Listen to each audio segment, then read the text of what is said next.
Hello guys, a very good morning to all of you. स्वागत है आप सभी का ऑनलाइन स्टडी एकेडमी में।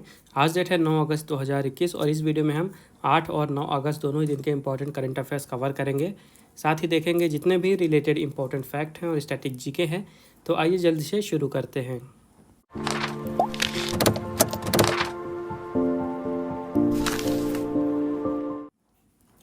तो आज का पहला क्वेश्चन है, on which of the following date national handloom day is observed. निम्नलिखित में से किस तारीख को राष्ट्रीय हथकरघा दिवस मनाया जाता है। तो हर साल भारत में 7 अगस्त को मनाया जाता है नेशनल हैंडलूम डे यानी कि राष्ट्रीय हथकरघा दिवस। और ये दिन क्यों मनाया जाता है? तो ये दिन मनाया जाता है भारत में जो हैंडलूम इंडस्ट्री है यानी हथकरघा की जो इंडस्ट्री है उसको शोकेस करने के लिए। भारत में जो अलग अलग तरह के वैरायटी के फैब्रिक मिलते हैं उनको शोकेस करने के लिए। उसके अलावा भारत का जो सोशियो इकोनॉमिक डेवलपमेंट है इसमें हथकरघा यानी कि हैंडलूम का कितना ज़्यादा योगदान है ये बताने के लिए लोगों को। और जो हमारे व्यूवर्स हैं जो कि यहाँ काम करते हैं हैंडलूम इंडस्ट्री में, उनके द्वारा बनाए गए प्रोडक्ट को प्रमोट करने के लिए और उनकी इनकम को बढ़ाने के उद्देश्य से ये दिन मनाया जाता है। इसकी स्थापना भारत सरकार के द्वारा 2015 में की गई थी और इस साल हम 7वां नेशनल हैंडलूम डे मना रहे हैं। नेक्स्ट क्वेश्चन है, which country has hosted the recently held G20 research ministers meeting. हाल ही में आयोजित G20 अनुसंधान मंत्रियों की बैठक की मेज़बानी किस देश ने की है? तो देखिए G20 यानी कि ग्रुप ऑफ 20, इसकी अध्यक्षता है 2021 की किसके पास? इटली के पास। तो अभी हाल ही में G20 की रिसर्च मिनिस्टर्स की मीटिंग हुई है। तो क्योंकि अध्यक्षता है G20 की इटली के पास इस साल, तो इटली ने ही इस मीटिंग की भी अध्यक्षता की है और इसे होस्ट भी किया है इटली ने ही। इसका राइट आंसर है इटली। भारत की तरफ से जो मिनिस्टर ऑफ स्टेट हैं एजुकेशन के, सुभाष सरकार जी, इन्होंने रिप्रेजेंट किया है भारत को इस मीटिंग में। और अब बात करते हैं G20 की। इसे ग्रुप ऑफ 20 कहा जाता है क्योंकि इसमें 19 कंट्री मेंबर हैं प्लस यूरोपियन यूनियन है साथ में, तो टोटल 20 हैं। तो 19 कंट्रीज़ हैं, Argentina, Australia, Brazil, Canada, China, France, Germany, India, Indonesia, Italy, Japan, South Korea, Mexico, Russia, Saudi Arabia, South Africa, तुर्की, यूके, यूएस और इसके साथ ही यूरोपियन यूनियन। ठीक है। और इसकी अध्यक्षता की है मीटिंग की इटली ने। तो इटली की कैपिटल है रोम, प्राइम मिनिस्टर है मारियो द्रागी और करेंसी है इटालियन लीरा। अगला क्वेश्चन है, what is the latest estimation of reserve bank of India about India GDP growth for fiscal year 22। वित्त वर्ष 22 के लिए भारत की जीडीपी वृद्धि के बारे में भारतीय रिजर्व बैंक का नवीनतम अनुमान क्या है? तो अभी हाल ही में रिजर्व बैंक ऑफ इंडिया ने अपनी बाई मंथली मॉनेटरी पॉलिसी जारी की है जिसमें उन्होंने भारत का जो जीडीपी ग्रोथ है इसके प्रेडिक्शन को अनचेंज रखा है। तो वित्तीय वर्ष 2022 में आरबीआई ने पहले ही अनुमान दे दिया था कि 9.5% की ग्रोथ देखी जाएगी भारत की जीडीपी में, तो इसे अनचेंज रखा गया है 9.5% पे ही। इसके अलावा रेपो रेट जो है इसे 4% रखा गया है। रिवर्स रेपो रेट है 3.35%। मार्जिनल स्टैंडिंग फैसिलिटी रेट है 4.25%। बैंक रेट है 4.25%। CRR है 4% और SLR है 18%। तो ये बैंकिंग के एग्ज़ाम से काफ़ी ज़्यादा इंपॉर्टेंट होते हैं ये डेटा, तो आपको याद रखने हैं। बात करते हैं आरबीआई की। तो इसकी स्थापना हुई थी 1 अप्रैल 1935 में, स्थापना हुई थी कोलकाता में। ठीक है।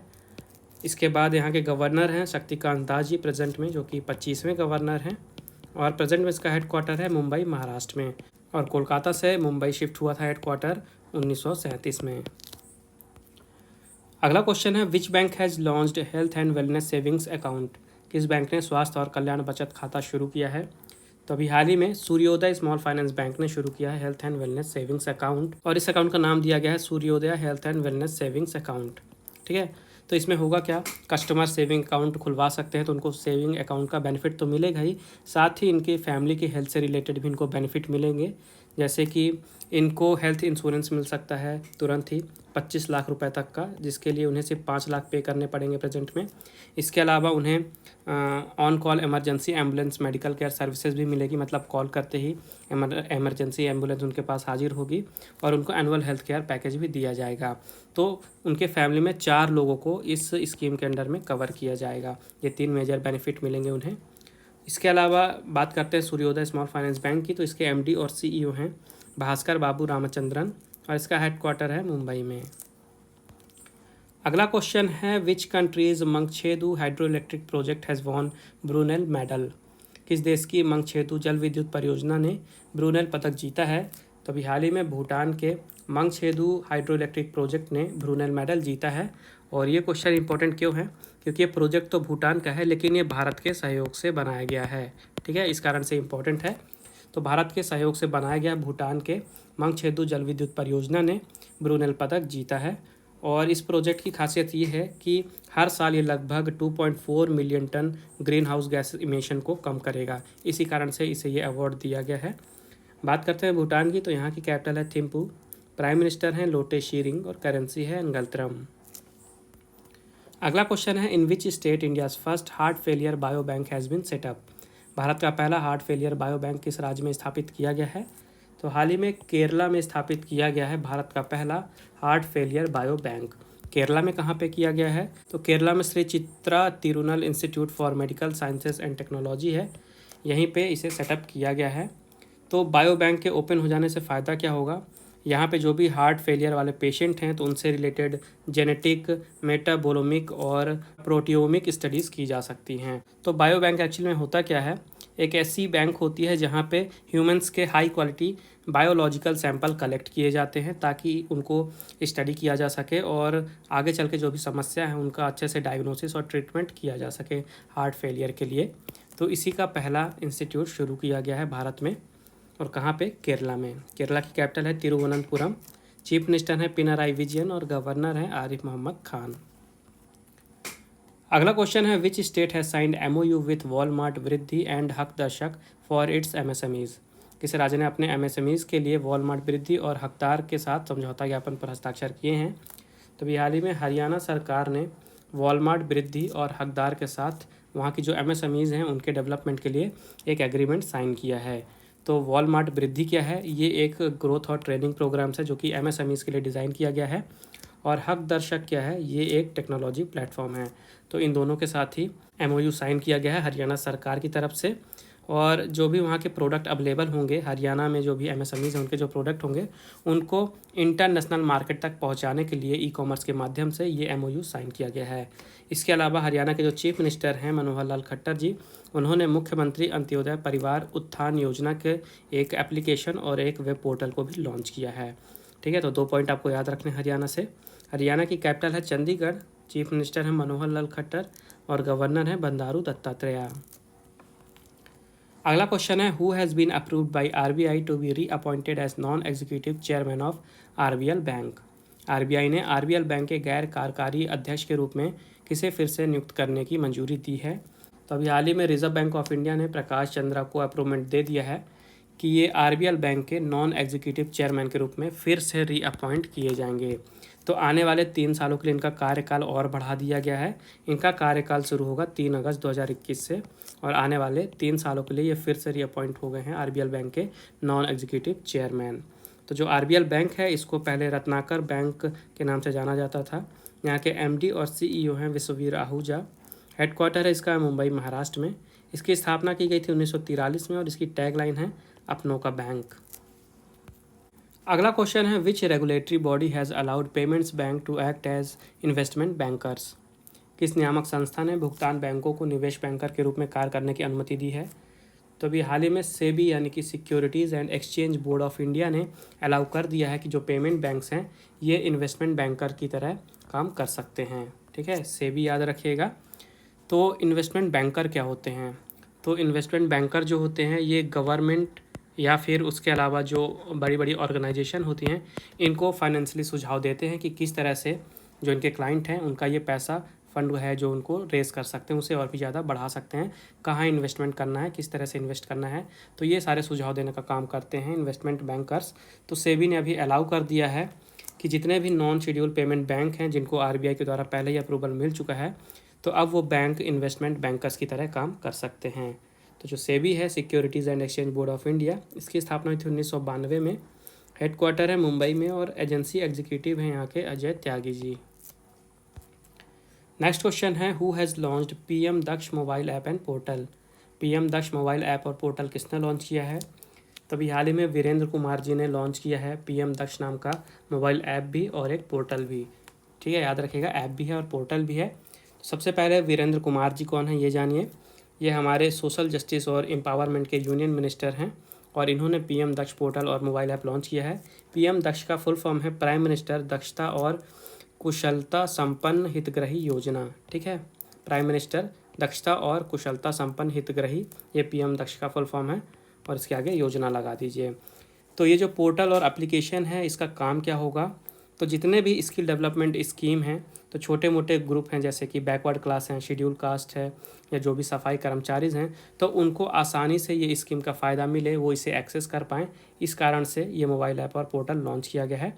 इसके यूज़ से जो भी टारगेट ग्रुप रखे गए हैं उनमें जो यूथ हैं उनको आसानी से सरकार की तरफ से जो स्किल डेवलपमेंट ट्रेनिंग प्रोग्राम हैं आसानी से अवेलेबल कराए जाएंगे और वो आसानी से इसका बेनिफिट उठा सकते हैं।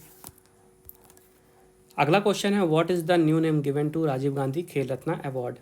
राजीव गांधी खेल रत्न पुरस्कार को नया नाम क्या दिया गया है। तो राजीव गांधी खेल रत्न पुरस्कार जो है काफ़ी ज़्यादा इंपॉर्टेंट क्वेश्चन बनते हैं इससे। तो हाल ही में इसका नाम चेंज कर दिया गया है, इसका नया नाम है मेजर ध्यानचंद खेल रत्न अवार्ड। याद रखिएगा, राजीव गांधी खेल रत्न अवार्ड जो है ये अब मेजर ध्यानचंद खेल रत्न अवार्ड के नाम से जाना जाएगा। भारत के प्रधानमंत्री नरेंद्र मोदी जी ने अनाउंस किया है ये। इसके अलावा जो राजीव गांधी खेल रत्न अवार्ड है ये शुरू कब किया गया था, ये 1991 में शुरू किया गया था, और इसमें एक मेडल, एक सर्टिफिकेट और 25 लाख रुपए का कैश प्राइज़ दिया जाता है।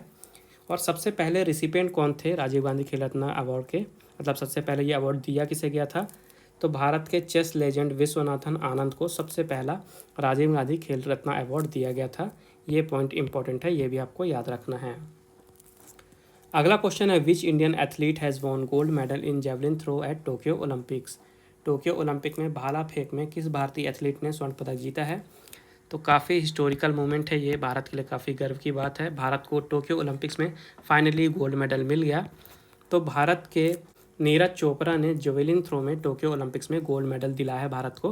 याद रखिएगा, जेवलिन थ्रो यानी कि भाला फेंक जिसे हिंदी में कहते हैं, और नीरज चोपड़ा इन्होंने जिताया है भारत को गोल्ड मेडल। इन्होंने एक बार अटैम्प्ट में 87.03 मीटर थ्रो किया और दूसरे अटैम्प्ट में 87.58 मीटर थ्रो किया, और ये पहले इंडियन एथलीट बन गए हैं ट्रैक एंड फील्ड कैटेगरी में गोल्ड मेडल जीतने वाले। इसके अलावा अगर इंडिविजुअल बात करें, मतलब कि कोई इंडिविजुअल प्लेयर है, तो ऐसे ये दूसरे भारतीय बने हैं जिनको इंडिविजुअल कैटेगरी में गोल्ड मेडल मिला है। इसके पहले अभिनव बिंद्रा को शूटिंग में मिला था, और अब मिला है नीरज चोपड़ा को जेवलिन थ्रो में। अगला क्वेश्चन है, which Indian wrestler has won bronze medal in men's 65 category at Tokyo Olympics.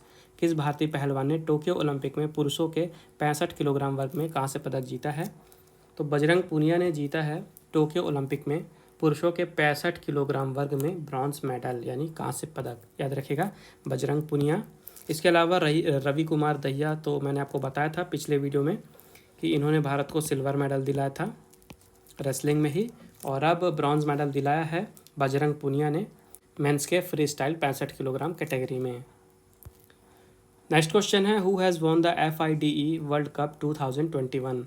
FIDE विश्व कप 2021 किसने जीता है।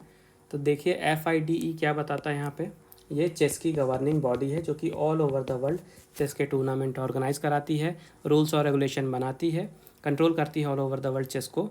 तो FIDE वर्ल्ड कप ये जो है ये चेस की टूर्नामेंट थी, और आपसे पूछा जा रहा है कि 2021 का जो वर्ल्ड कप है इसे जीता किसने है। इसे जीते हैं जैन क्रिजिस्टॉफ डूडा। ठीक है, जैन क्रिजिस्टॉफ डूडा ने जीता है FIDE वर्ल्ड कप 2021, और इन्हें प्राइज़ के रूप में $88,000 दिए गए हैं, और ये पोलैंड के प्रोफेशनल चेस प्लेयर हैं। ये पॉइंट आपको याद रखना है। और जो FIDE है इसे द वर्ल्ड चेस फेडरेशन के नाम से जाना जाता है। इसका हेडक्वार्टर है स्विट्ज़रलैंड के लॉजान में। इसकी स्थापना की गई थी 1924 में। 195 मेंबर्स हैं, और अभी प्रेसिडेंट हैं आर्काडी वोरकोविच।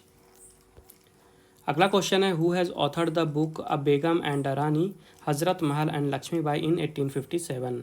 अ Begum and a Rani Hazrat Mahal and Lakshmibai in 1857 नामक पुस्तक किसने लिखी है। तो रुद्रांशु मुखर्जी ने लिखी है नई पुस्तक जिसका नाम है अ Begum and a Rani Hazrat Mahal and Lakshmibai in 1857। आपको पुस्तक का नाम भी याद रखना है, ऑथर का नाम भी याद रखना है, रुद्रांशु मुखर्जी। और जैसा कि आपको पता चल रहा है नाम से ही, ये जो पुस्तक है ये रानी लक्ष्मीबाई के लाइफ में जो इवेंट्स हुए हैं 1857 के टाइम में उसके ऊपर लिखी गई है। तो अब समय आज के क्विज़ का। आज के क्विज़ का क्वेश्चन है, who has launched digital payment solution e-rupee. Digital भुगतान समाधान ई-रूपी किसने लॉन्च किया है। तो ये रहे आपके ऑप्शन, मेक श्योर आंसर जरूर दें कमेंट बॉक्स में। उसके अलावा अगर आपको कोई प्रॉब्लम है, कोई डाउट है, आपका कोई सजेशन है, तो आप बिल्कुल मुझे कमेंट बॉक्स में बता सकते हैं नीचे। पिछले वीडियो में आपसे पूछा गया था which country has taken over UNSC presidency for August 2021। अगस्त 2021 के लिए किस देश ने यूएनएससी की अध्यक्षता संभाली है? तो इसका राइट आंसर है इंडिया, और ये इंपॉर्टेंट क्वेश्चन है, ज़रूर याद रखिएगा। तो ये थे आज के important current affairs. I hope आपको इसको लगे होंगे। वीडियो पसंद आई है तो वीडियो को लाइक ज़रूर करें, ज़्यादा से ज़्यादा शेयर करें दोस्तों के साथ, और चैनल को सब्सक्राइब करना ना भूलें। बेल आइकन ज़रूर दबाइएगा ताकि नोटिफिकेशन आपको मिलती रहे। और रिवीजन के लिए अगर आपको PDF फाइल चाहिए तो उसकी लिंक आपको डिस्क्रिप्शन में मिल जाएगी, आप वहाँ से डाउनलोड कर सकते हैं। उसके अलावा आप ऑनलाइन स्टडी अकेडमी को टेलीग्राम में ज्वाइन कर सकते हैं। यहाँ पे आपको स्टडी मटेरियल मिल जाएगा, बुक्स और मैगजीन्स की, न्यूज़पेपर्स की PDF मिल जाएंगी। और आप इंस्टा में भी फॉलो कर सकते हैं, वहाँ से आपको क्विक अपडेट्स मिलते रहेंगे। बाकी मिलते हैं अगले वीडियो में कुछ नए करंट अफेयर्स के साथ। तब तक के लिए take care and thank you guys.